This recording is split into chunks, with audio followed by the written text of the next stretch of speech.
बच्चों, आशा करती हूँ कि सभी बच्चे अपने घरों में स्वस्थ होंगे और अच्छे होंगे। तो क्लास पिछली कक्षा में हमने क्या पढ़ा था? हाँ, पिछली कक्षा में हमने पाठ 4 लहरों का गीत पढ़ा था और आज हम क्या करेंगे? आज हम पाठ 5 माउंट आबू पढ़ेंगे, ठीक है। लेकिन बच्चों, उससे पहले हमारे पास एक क्या है? एक मोटिवेशनल स्टोरी है, ठीक है, जिससे आप क्या होंगे? आप मोटिवेट होंगे, आप ठीक है समस्याओं से जूझने के लिए तैयार होंगे। तो एक बार हम उसको पढ़ लेते हैं। तो सभी लोग क्या करेंगे? सभी लोग हिंदी साहित्य में पेज नंबर 39 मतलब 39 पेज नंबर ओपन करेंगे। So everyone open it. हाँ, साहसी की सदा विजय। तो बच्चों, जैसा कि हमने पहला पाठ भी पढ़ा था, कौन सा? कांटों में राह बनाते हैं, उसमें भी हमने यही सब कुछ सीखा था कि जो मेहनत करते हैं उन्हें ही सफलता प्राप्त होती है ना। अब ये डिपेंड करता है उनके लक्ष्य के ऊपर कि उनका एक एम क्या है, उनका लक्ष्य क्या है, ठीक है। तो हम स्टार्ट करते हैं। आशा करती हूँ सभी बच्चों ने पेज नंबर 39 खोल लिया होगा। तो देखिए बच्चों, मस्त। हाँ, एक बकरी थी, उसका एक मेमना था। एक बकरी थी और उसका एक मेमना था। दोनों जंगल में चर रहे थे। चरते चरते बकरी को प्यास लगी, मेमने को भी प्यास लगी। बकरी बोली, चलो पानी पी आए। मेमने ने भी कहा, हाँ माँ, चलो पानी पी आए। पानी पीने के लिए बकरी नदी की ओर चल दी। पानी पीने के लिए बकरी कहाँ गई? नदी की ओर चल दी। मेमना भी पानी पीने के लिए नदी की ओर चल पड़ा। दोनों चले बोलते बतियाते, दोनों बातें करते हुए, एक दूसरे के साथ हंसी मजाक करते हुए, हंसते हंसते टबक टबक चल रहे थे। बातों बातों में बकरी ने मेमने को बताया, साहस से काम लो। क्या करो? साहस से काम लो तो संकट टल जाता है। धैर्य यदि बना रहे तो विपत्ति से भी बचाव का रास्ता निकल ही आता है। यदि माँ की सीख मेमने ने गांठ बांध ली। क्या करा माँ की सीख ने? भाई माँ की सीख मेमने ने सीख ली। बच्चे मतलब जैसे आपकी मम्मी भी हैं, आपको अच्छी अच्छी बातें बताती ही होंगी और आप उनको सोचते होंगे कि हाँ, हमेशा मैं इन सब चीज़ों को याद रखूंगा, है ना। और वैसे भी बच्चों, माँ ही नहीं, कोई भी अगर आपको कोई अच्छी बात बताता है तो उसे हमेशा हमें याद रखना चाहिए। क्यों? माँ तो हमारा हमेशा अच्छा चाहती ही है, ऐसा नहीं है। और भी लोग अगर आपको सही बात बता रहे, इट मीन्स कि वो भी आपका भला चाहते हैं, ठीक है। तो माँ की सीख मेमने ने गांठ बांध ली। दोनों नदी के तट पर पहुंचे। वहां पहुंचकर बकरी ने नदी को प्रणाम किया, मेमने ने भी नदी को प्रणाम किया। नदी ने दोनों का स्वागत कर उन्हें सूचना दी, भेड़िया आने वाला है, पानी पीकर फौरन घर की राह लो। नदी ने क्या सूचना दी? कि भेड़िया आने वाला है। कौन आने वाला है? भेड़िया आने वाला है। और तुरंत क्या करो? तुरंत ही अपने घर का रास्ता देखो, मतलब अपने घर वापस चले जाओ। भेड़िया गंदा है, वह मुझ जैसे छोटे जीवों पर ड्रॉप झाड़ता है, उन्हें मार कर खा जाता है। वह घमंडी भी है, तुम उसे अपने पास क्यों आने देती हो? पानी पिलाने से मना क्यों नहीं कर देती? मेमने ने नदी से कहा। नदी मुस्कुराई और बोली। अब देखो बच्चों, नदी क्या कहती है? हाँ, मैं जानती हूँ भेड़िया गंदा है, अपने से छोटे जीवों को सताने की उसकी आदत मुझे जरा भी पसंद नहीं, पर क्या करूं, वह जब भी मेरे पास आता है प्यासा होता है। प्यास बुझाना मेरा धर्म है, मैं उसे मना नहीं कर सकती। देखो बच्चों, जो अपना धर्म है ना, हमें वो धर्म, ऐसा नहीं है कि बदतमीजों के साथ बदतमीज बना जाता है, नहीं, हमें अपना धर्म नहीं छोड़ना। हमें हमेशा क्या करना है? अपने धर्म को निभाते हुए चलना है, ठीक है। हाँ, आगे चलते हैं। मैं उसे मना नहीं कर सकती। बकरी को बहुत जोर की प्यास लगी थी, मेमने को भी बहुत जोर की प्यास लगी थी। दोनों नदी पर झुके। नदी का पानी शीतल था और मीठा भी। बकरी ने खूब पानी पिया, मेमने ने भी खूब पानी पिया, दोनों ने खूब पानी पिया। पानी पीकर बकरी ने डकार ली। पानी पीकर मेमने को भी डकार आई। डकार से पेट हल्का हुआ तो दोनों फिर नदी पर झुक गए, पानी पीने लगे। नदी उनसे कुछ कहना चाहती थी, मगर दोनों को पानी पीते देख चुप रही।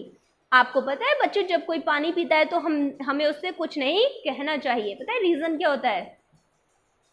भाई पानी पीते समय सबसे बड़ी चीज क्या होती है? हमें फंदा लग जाता है ना। सबसे ज्यादा क्या होता है बच्चों? हमें फंदा लगने का डर रहता है। इसलिए जब भी कोई पानी पिए हमें क्या, बिल्कुल शांत। अगर लड़ाई भी लड़ना है ना तो पानी पीते हुए कभी नहीं लड़नी चाहिए। क्यों? क्योंकि पानी में जो है ना पॉजिटिविटी होती है। सबसे ज्यादा पॉजिटिविटी कहाँ होती है?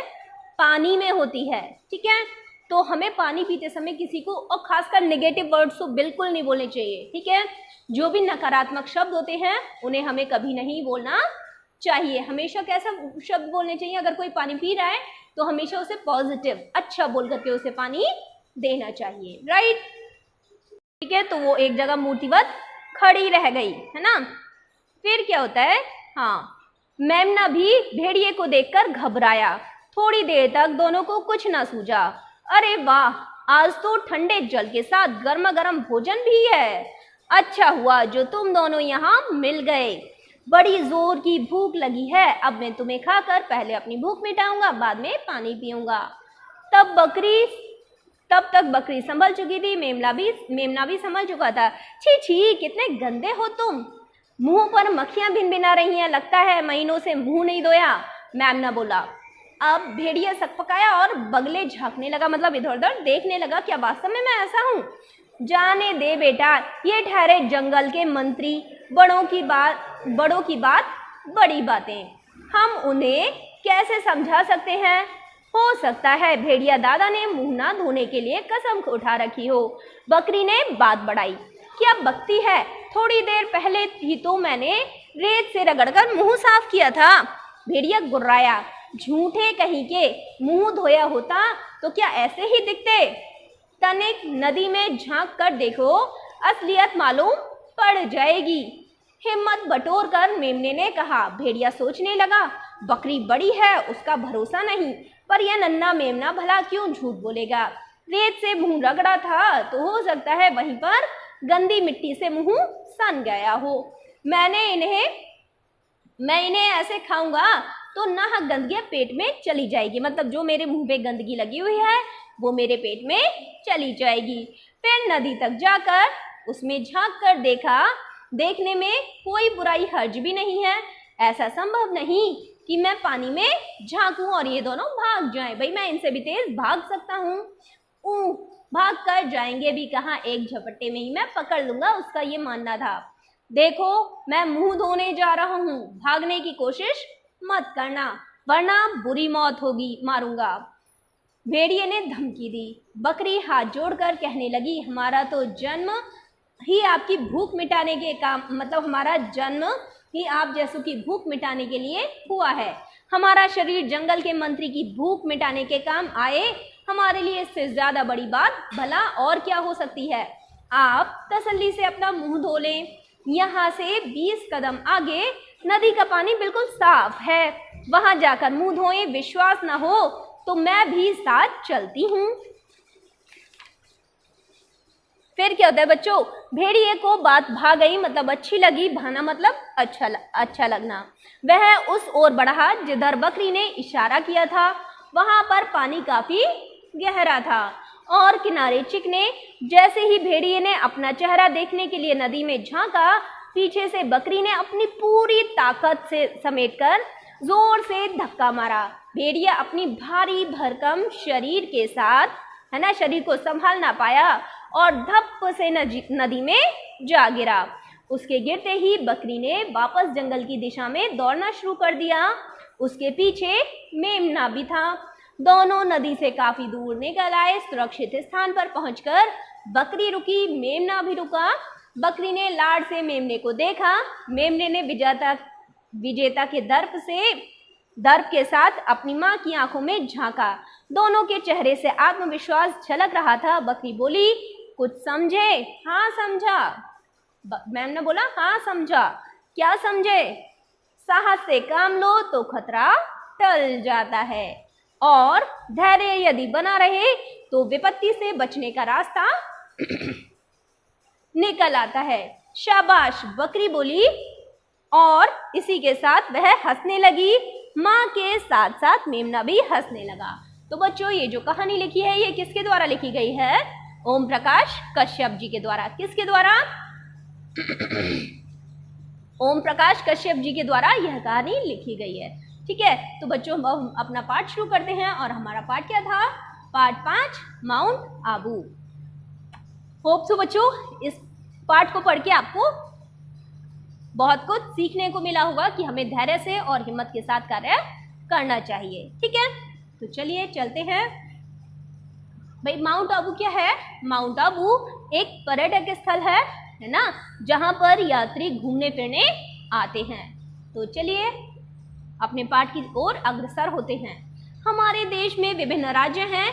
इन राज्यों में घूमने के अनगिनत स्थान हैं। रंग बिरंगे राजस्थान का एकमात्र पर्वतीय प्रदेश माउंट आबू एक अद्भुत पर्यटन स्थल है। आओ माउंट आबू के बारे में पढ़कर जानें। माउंट आबू राजस्थान का एकमात्र पर्वतीय पर्यटन स्थल है। ये इस पर्वतीय स्थल पर वे सभी विशेषताएं मौजूद हैं जो प्रकृति प्रेमियों को अपनी ओर आकर्षित करती हैं। झील का किनारा, ऊंचे घने वृक्ष, ऊंचे नीचे टेढ़े मेढ़े रास्ते, डूबते सूरज का मनोरम दृश्य सहज ही प्रकृति प्रेमियों को अपनी ओर आकर्षित करते हैं। माउंट आबू सिरोही जिले में गुजरात की सीमा से सटी अरावली पर्वत श्रृंखला के दक्षिण पश्चिम में स्थित है।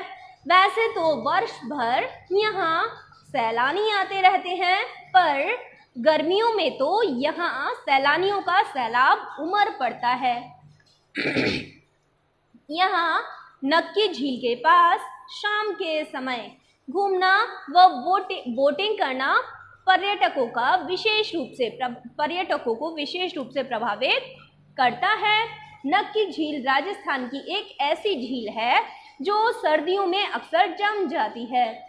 झील के किनारे स्थित यहाँ के मुख्य बाजारों में शाम को एक मेला सा लगता है। यहाँ बिकने वाली अधिकतर वस्तुओं पर राजस्थानी व गुजराती छाप नजर आती है। कहा जाता है कि देवताओं ने अपने नाखूनों से इस झील को खोदा था, इसलिए इसका नाम नक्की झील पड़ा। नाखूनों से इस झील को खोदा था, इसलिए इसका नाम नक्की झील पड़ा। नक्की झील से 3 किलोमीटर की दूरी पर स्थित दिलवाड़ा मंदिर 5 जैन मंदिरों का समूह है। दिलवाड़ा ये मंदिर संगमरमर पर शानदार कारीगरी का अद्भुत नमूना है। इन मंदिरों का निर्माण 11वीं से 13वीं सदी के बीच में हुआ था। प्रमुख मंदिर में 52 छोटे मंदिरों वाला गलियारा है, जिनमें जैन तीर्थंकरों की प्रतिमाएं हैं। कहा जाता है कि 1500 कारीगरों ने 14 वर्षों तक काम किया था, तब इन खूबसूरत मंदिरों का निर्माण हुआ था। दिलवाड़ा मंदिर से 5 किलोमीटर आगे बढ़ने पर स्थित है अचलगढ़ का किला। यह परमार राजाओं द्वारा बनवाया गया था। बाद में राणा कुंभा ने इसका पुनर्निर्माण करवाया। यहाँ अचलेश्वर महादेव के नाम से भगवान शिव का मंदिर है। मंदिर के पीछे मंदाकिनी कुंड है।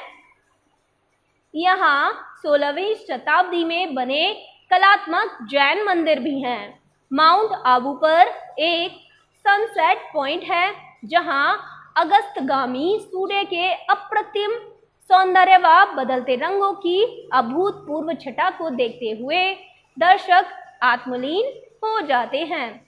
माउंट आबू में मेढक के आकार की एक चट्टान भी है, जिसे टोड रॉक के नाम से जाना जाता है। यहाँ नन रॉक नाम की एक और चट्टान है, जिसे देखकर लगता है जैसे कोई स्त्री घूंघट निकालकर बैठी है। माउंट आबू से 15 किलोमीटर की दूरी पर अरावली पर्वतमाला की सबसे ऊंची चोटी गुरु शिखर स्थित है। यहाँ पहुंचकर ऐसा लगता है मानो हम बादलों के बीच पहुंच गए हैं। यहाँ से नीचे देखने पर बड़ा ही अद्भुत दृश्य दिखाई देता है। अपने अंदर विभिन्न मनमोहक स्थलों व आकर्षणों को समेटे माउंट आबू एक ऐसा पर्यटन स्थल है जो यहाँ आने वाले पर्यटकों को आत्मविभोर कर देता है। ठीक है बच्चों, आपको समझ आया कि माउंट आबू कितना आकर्षक है ना, कितना आकर्षक पर्यटन स्थल है। तो एक बार शब्दार्थ पढ़ के फिर हम अपने पाठ की ओर अग्रसर होते हैं और फिर उसको डिटेल में समझेंगे। शब्दार्थ देखिए बच्चों, पर्यटन, भ्रमण, सैलानी, पर्यटक, पुनर्निर्माण, फिर से बनाना, पर्वतीय, पहाड़ी, अद्भुत, आश्चर्यजनक, आत्मलीन, अपने में खो जाना। एक बार फिर से देखिए बच्चों, पर्यटन, भ्रमण, सैलानी, पर्यटक, पुनर्निर्माण, फिर से बनाना, पर्वतीय, पहाड़ी, अद्भुत, आश्चर्यजनक, आत्मलीन, अपने में। माउंट आबू कहाँ पर स्थित है? राइट, माउंट आबू राजस्थान का एकमात्र पर्वतीय पर्यटन स्थल है। ठीक है, राजस्थान में क्या है? रेती ही रेत तो है ना, लेकिन ये क्या है? पर्वतीय पर्यटन स्थल है ना। आगे देखिए, इस पर्वतीय स्थल पर वे सभी विशेषताएं मौजूद हैं जो प्रकृति प्रेमियों को अपनी ओर आकर्षित करती हैं। ठीक है, तो यहाँ पर जो हमारी प्रकृति है ना, वहाँ का ऐसा मनमोहक दृश्य है कि आप उसे भूले भी, अगर आप एक बार जा करके वहाँ पर देखते हो तो आप उसे भूल करके भी नहीं भुला सकते, चाह करके भी नहीं भुला सकते। वहाँ का इतना मनोरम दृश्य है। क्लियर है? तो वहाँ के रास्ते कैसे हैं बच्चों? टेढ़े मेढ़े। पर्वत पर वैसे भी रास्ते कैसे होते हैं? टेढ़े मेढ़े ही होते हैं ना। तो वहाँ का जो सबसे क्या कहते हैं उसे, प्रसिद्ध जो दृश्य है वो है डूबते सूरज का मनोरम दृश्य। कौन सा दृश्य है? डूबते सूरज का मनोरम दृश्य है। ठीक है, सहज ही प्रकृति प्रेमियों को अपनी ओर आकर्षित करता है, अपनी ओर खींचता है। ठीक है, अब बच्चों माउंट आबू कहाँ पर है? कहाँ पर स्थित है? माउंट आबू सिरोही जिले में। कहाँ पर? सिरोही जिले में गुजरात की सीमा से सटी अरावली पर्वत श्रृंखला के दक्षिणी पश्चिम में स्थित है। कहाँ पर स्थित है? दक्षिण पश्चिम में स्थित है। ठीक है, वैसे तो वर्ष भर यहाँ सैलानी आते हैं। सैलानी कौन होते हैं? पर्यटक। ठीक है, घूमने फिरने वाले लोग आते हैं, पर गर्मियों में तो यहाँ सैलानियों का सैलाब उमड़ पड़ता है। ठीक है,